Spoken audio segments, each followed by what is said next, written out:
서울에서 보내드리는 파이 네트워크 팟캐스트 특별판에 오신 여러분을 환영합니다. 오늘은 유럽연합 EU의 본부인 브뤼셀로부터 중요한 정보를 받은 직후라 강림의 아침이 매우 활기차네요.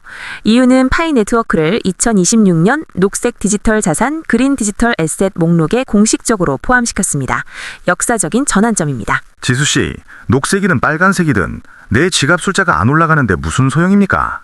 매일 아침 눈을 뜨면 우리 한국 파이오니어들은 카카오톡이나 텔레그램을 보며 딱 한 가지만 묻습니다. 언제쯤 본전에 도달하나라고요. 지수씨는 EU가 녹색 자산으로 인정했고 서울의 은행들이 태도를 바꾸기 시작했다고 하지만 현실을 보세요. 인천의 몇몇 카페에는 여전히 파이 결제 가능이라는 표지판이 걸려 있지만 가격은 제각각입니다. 당신이 말하는 그 녹색 희망 고문이 제가 새 제네시스를 뽑는 데 도움이 될까요? 민호 씨, EU가 파이에 녹색 라벨을 붙인 것이 결코 헛된 명칭이 아니라는 점을 이해하셔야 합니다. 이것은 파이 네트워크가 독일, 프랑스의 공식 결제 게이트웨이는 물론 조만간 KB나 신한과 같은 한국 최대 은행들에 진입하기 위한 통행증입니다. 왜 그들이 파이를 선택했을까요? 비트코인 채굴기들이 여전히 괴물처럼 전력을 집어삼키고 있는 반면 우리의 수백만 개 파이 노드 네트워크는 일반 소셜미디어 앱 정도의 에너지만 소비하기 때문입니다. 이것이 세계 최대의 ESG 투자 펀드들이 이 생태계에 자금을 투입할 수 있게 하면 핵심 열쇠입니다. 자금을 붓는 겁니까? 아니면 기다림을 붓는 겁니까? 사람들의 기대감이 너무 과열된 것 같아요. 어떤 사람은 1파이가 31만 4,159달러여야 한다고 하고 어떤 사람은 100달러도 너무 높다고 합니다. 그러는 동안 암시장에서는 여전히 헐값에 선매수가 은밀하게 이루어지고 있습니다. 정말 지수씨 말대로 가치가 있다면 왜 코어팀은 아직 우리에게 집세를 낼 수 있는 진짜 원화 유동성을 주지 않는 거죠? 그것이 바로 핵심입니다. 녹색 디지털 자산으로 인정받았다는 것은 파이가 지속 가능성에 대한 엄격한 테스트를 통과했음을 의미합니다. 이는 거래소와 정부에 엄청난 압박을 가합니다. 보세요. EU의 소식이 전해지자마자 서울의 금융 거물들이 파이오니어 커뮤니티 모임에 사람을 보내기 시작했습니다. 그들이 우리가 재미로 번개를 누르는 것을 보러 온 게 아닙니다. 파이를 외환 결제 시스템에 통합하기 위한 준비를 하러 온 것입니다. 이것은 무의미한 지연이 아니라 거대한 유동성 폭발을 위한 준비 과정입니다. 좋아요. 유럽 이야기는 그만합시다. 그럼 미국 소식은요? 암호화폐계 저승사자인 SEC, 미국 증권거래위원회가 파이 플랫폼 위에 구축된 디파이 프로젝트들을 아주 면밀히 들여다보고 있다고 들었습니다. 지수씨도 알다시피 SEC가 개입하면 어떤 프로젝트든 가루가 되잖아요. 그들은 파이의 D앱 개발자들에게 2026년에 엄격한 KYC, AML 규정을 준수할 것을 요구하고 있습니다. 마치 우리 지갑을 완전히 통제하려는 것 같아요. 이래서야 무슨 탈중앙화입니까? 민호 씨, 또 부정적인 면만 보시네요.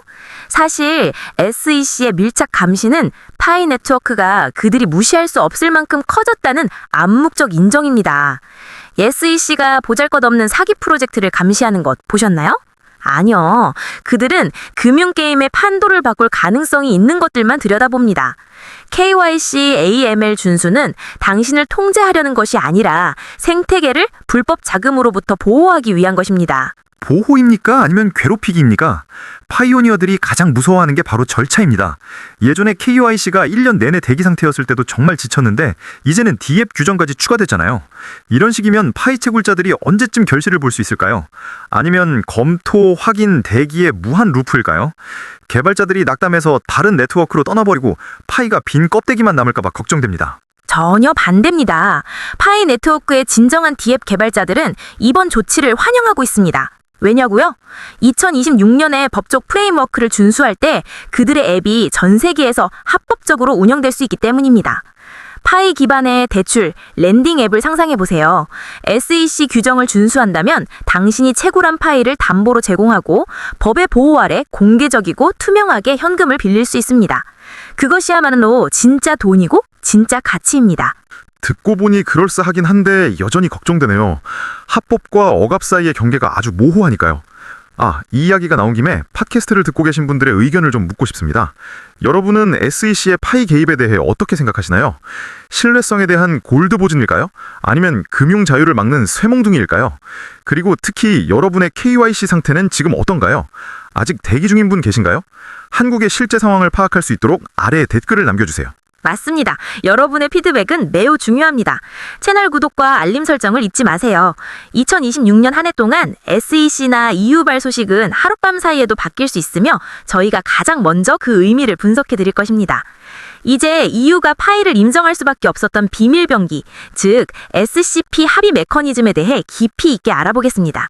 지수 씨, 아까 녹색 디지털 자산이니 SCP 메커니즘이니 하셨는데 너무 먼 나라 이야기처럼 들립니다. 우리 채굴자들은 그저 매일 번개 버튼을 누르는 것밖에 모릅니다.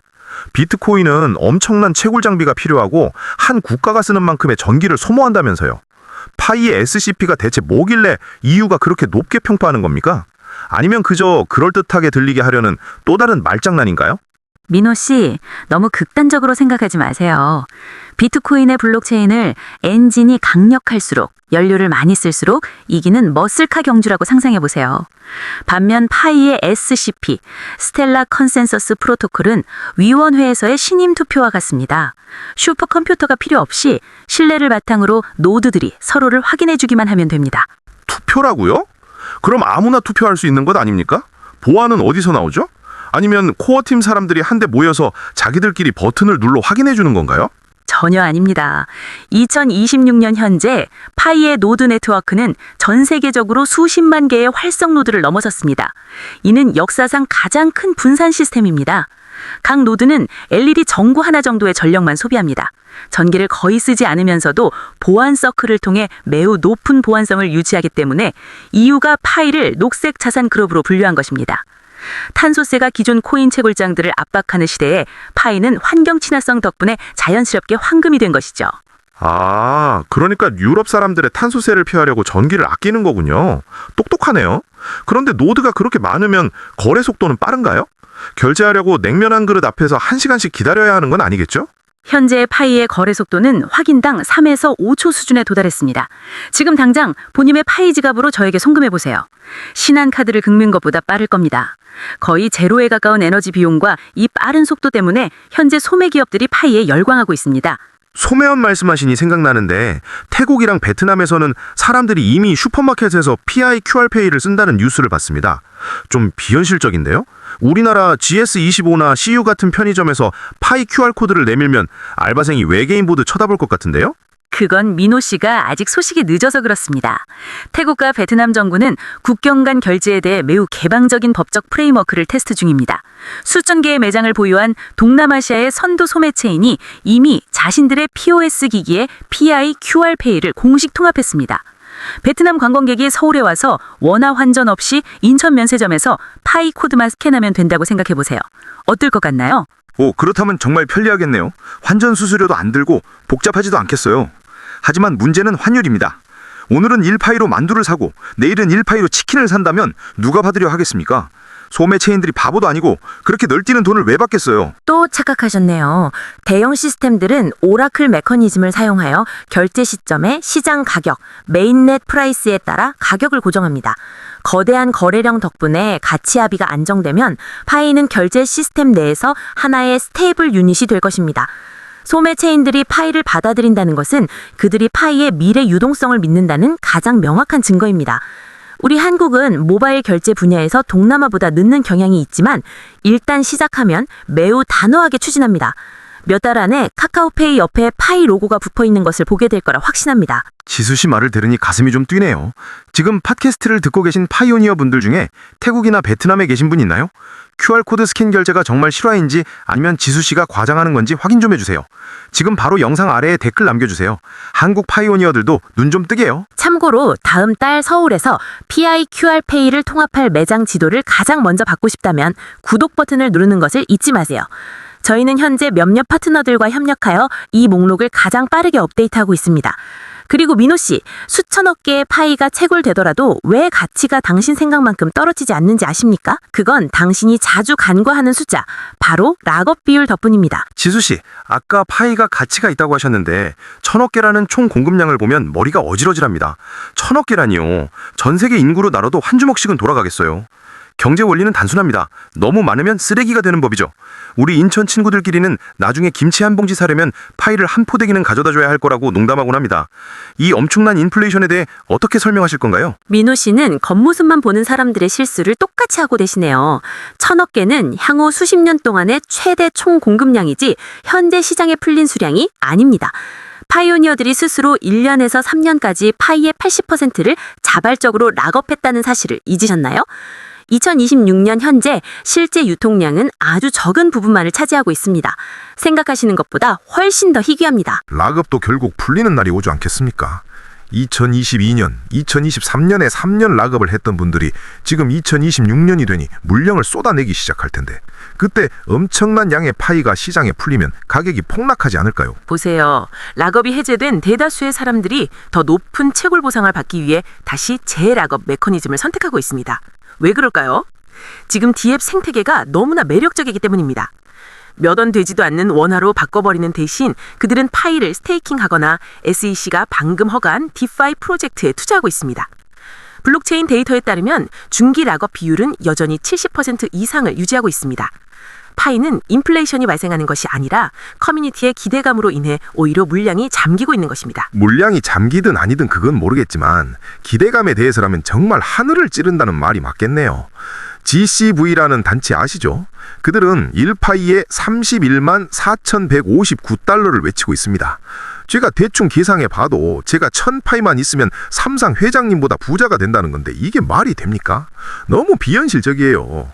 반면에 어제 인천에서는 어떤 분이 인터넷비 낸다고 1파이를 5만 원, 약 40달러에 팔겠다는 글을 올렸더라고요. 한쪽은 구름 위에 있고 한쪽은 땅바닥에 있는데 도대체 누구 말을 믿어야 합니까? 이것이 바로 파이 네트워크의 가장 흥미로운 점인 바텀업 방식의 가치 형성입니다.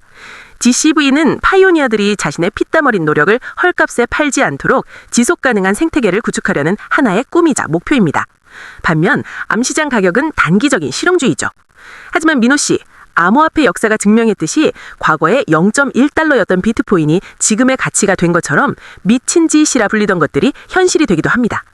파이의 가격은 니콜라스 박사가 결정하는 것이 아니라 상품 교환을 통해 우리 스스로가 결정하는 것입니다. 좋습니다. 실제적인 확인을 위해 지금 팟캐스트를 보고 계신 시간 부자분들께 직접 묻고 싶습니다. 여러분은 어떤 가격대를 지지하시나요?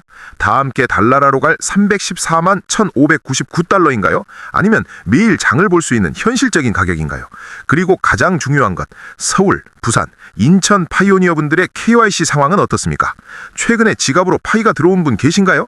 우리 커뮤니티가 얼마나 부자가 됐는지 확인할 수 있게 아래에 댓글을 남겨주세요. 편하게 댓글 남겨주세요. 베트남과 한국 파이오니어 분들의 전체적인 상황을 파악하기 위해 저희가 다 읽어보겠습니다. 그리고 민호 씨, 가격이 얼마가 되든 당신이 정말 두려워해야 할 것은 낮은 가격이 아니라 전부 잃는 것입니다. 2026년 현재 사기꾼들은 더 이상 당신의 돈을 훔치려 하지 않습니다. 믿기지 않는 수법으로 당신의 24단어 비밀 복구 구조를 노리고 있죠. 전부 잃는다는 말을 들으니 소름이 돋네요, 지수씨. 어제 부산에 사는 제 친구가 한 명 있는데 2019년부터 채굴한 베테랑 파이오니어거든요. 그런데 갑자기 파이 지갑이 텅 비어버렸답니다. 누구에게도 비밀번호를 준 적이 없는데 니콜라스 박사와 똑같이 생긴 사람에게 영상통화를 받았대요. 영상 속 박사님이 지갑 보안에 문제가 생겼으니 동기화를 위해 파이서포트 2026이라는 사이트에 24단어를 입력하라고 했답니다. 그렇게 만 파이가 날아갔어요. 기술이 이 정도로 무서워진 건가요? 그것이 바로 2026년의 공포, 딥페이크입니다. 해커들은 인공지능 AI를 사용해 유명인이나 심지어 보안서클 내 친구의 얼굴과 목소리를 위조하여 신뢰를 얻습니다. 민호 씨, 꼭 기억하세요. 블록체인 세계에선 니콜라스 박사를 포함한 그 어떤 운영진도 당신에게 24단어 비밀 복구 구조를 요구하지 않습니다. 원래.파이가 아닌 웹사이트에 그것을 입력하는 순간 당신은 도둑에게 전 재산을 기부한다는 서류에 서명하는 것과 같습니다. 하지만 그 웹사이트가 진짜 파이 지갑이랑 똑같이 생겼더라고요. 로고도 있고 보안 인증서 같은 것도 초록색으로 떠 있고요. 우리 같은 평범한 사람들이 화면에 박사님이 나와서 당부하는데 어떻게 안 믿겠습니까? 이미 잃어버렸다면 도둑의 지갑을 추적해서 되찾을 방법은 없나요? 블록체인은 투명하다면서요. 투명하다는 것은 파이가 어디로 갔는지 보이는 것이지 되찾아올 수 있다는 뜻이 아닙니다. 2026년의 해커들은 매우 치밀합니다. 그들은 믹서를 사용하거나 법망이 미비한 국가의 탈중앙화 디앱 생태계를 통해 파일을 세탁하여 흔적을 지웁니다. 한국 사이버 경찰도 이런 국경 없는 사기 사건에는 속수무책인 경우가 많습니다. 뼈아픈 교훈은 이겁니다. 지갑이 털리기 전에 금고를 지키세요. 일단 파이가 지갑을 떠나면 취소 버튼은 없습니다. 지수 씨 말을 들으니 당장 제 비밀번호 메모지를 다시 확인하러 가야겠네요. 그럼 이 혼란스러운 시대에 살아남기 위한 비기 같은 게 있을까요? 이런 식이면 아무리 채굴해도 해커 좋은 일만 시키는 꼴이잖아요. 진정하세요. 모든 한국 파이오니어가 즉시 실천해야 할 4단계 수칙이 있습니다. 1. 24단어의 절대 비밀. 절대 아이클라우드, 지메일, 휴대폰 메모장에 저장하지 마세요. 종이에 적어서 2장으로 나눈 기 집안에서 가장 안전한 2곳에 보관하세요. 2. URL 확인. 항상 공식 파이 브라우저를 통해 접속하세요. 파이 앱 외부에서 24단어를 요구하는 모든 웹사이트는 사기입니다. 3. 보안 서클 강화. 정말 알고 신뢰하는 사람만 추가하세요. 2026년에는 보안 서클이 채굴 속도를 높여줄 뿐만 아니라 문제가 생겼을 때 신원을 증명하는 최후의 보루가 됩니다. 4. 보조 지갑 사용. 파일을 나누어 보관하세요. 메인 지갑은 장기 보관용 90% 락업으로 두고 일상적인 거래나 결제용으로 소량의 파이가 담긴 보조 지갑을 사용하세요. 계란을 여러 바구니에 나누어 담으라는 거군요. 똑똑하네요. 하지만 여전히 내가 설마 당하겠어 라며 게으름 피우는 분들이 많아요. 그러다 잃고 나서야 피눈물을 흘리죠. 이 기회에 영상 보시는 분들께도 당부합니다. 무료 파이 에어드랍이나 국제 파이 거래소 같은 링크 보인다고 함부로 클릭하지 마세요. 세상에 공짜 점심은 없습니다. 아주 정확한 말씀입니다. 최신 보안 경고와 커뮤니티에서 퇴출당한 사기 거래소 목록을 놓치지 않으려면 지금 바로 좋아요와 구독을 눌러주세요. 저희는 여러분의 자산을 지키기 위해 매시간 정보를 업데이트하고 있습니다. 맞아요. 7, 8년 동안 번개 누른 노력이 한순간의 실수로 물거품이 되게 하지 맙시다. 자, 지수씨, 이제 보안도 잘했고 파이도 충분히 가지고 있다고 가정해 봅시다. 그럼 파이 네트워크가 그리는 더 먼 미래의 모습은 무엇일까요? 정말 전문가들이 말하는 것처럼 세계 금융 질서를 바꿀 수 있을까요? 민호 씨, 인터넷의 역사를 보세요. 90년대에 닷컴 도메인을 가장 먼저 소유했던 사람들은 지금 모두 백만장자가 되었습니다. 2030년이 되면 파이 네트워크는 더 이상 코인이나 크립토라고 불리지 않을 것입니다. 그냥 돈이라고 불리겠죠. 국경이 없고 어떤 정부에 의해서도 인플레이션이 발생하지 않는 전 세계 공용 화폐 말입니다. 그때 당신 지갑 속의 파이는 초기 웹3 경제에 기여했다는 신분 증명서가 될 것입니다. 당신은 물질적 부분만 아니라 행성 최대의 분산 네트워크 내에서 권력을 소유하게 되는 것입니다. 미래의 돈, 멋지네요. 저 스스로와 파이오니어 분들께 말하고 싶습니다. 이미 6, 7년을 견뎠는데 지수씨가 말한 2030년의 비전을 보기 위해 2, 3년 더 기다리는 건 가치가 있다고요. 코어 팀이 올바른 방향으로 가고 우리가 24단어만 꽉 쥐고 있다면 말이죠. 정확합니다. 인내심은 파이오니어의 가장 귀중한 덕목입니다. 가장 가치 있는 것들은 항상 성숙할 시간이 필요하다는 것을 기억하세요. 우리는 한국이 가장 큰 중심지 중 하나가 될 금융혁명의 출발선에 서 있습니다. 오늘 뜨거운 쟁점들을 함께 짚어주신 민호 씨, 감사합니다. 감사합니다, 지수씨. 파이오니어 여러분, 안녕히 계세요. 번개 잊지 마시고 지갑 보안 철저히 하시고요. 다음 팟캐스트에서 파이로 제네시스를 살지 테슬라를 살지 논의할 때 다시 만납시다. 안녕히 계세요. 작별 인사를 드립니다. 여러분의 파이 여정이 찬란하기를 바랍니다.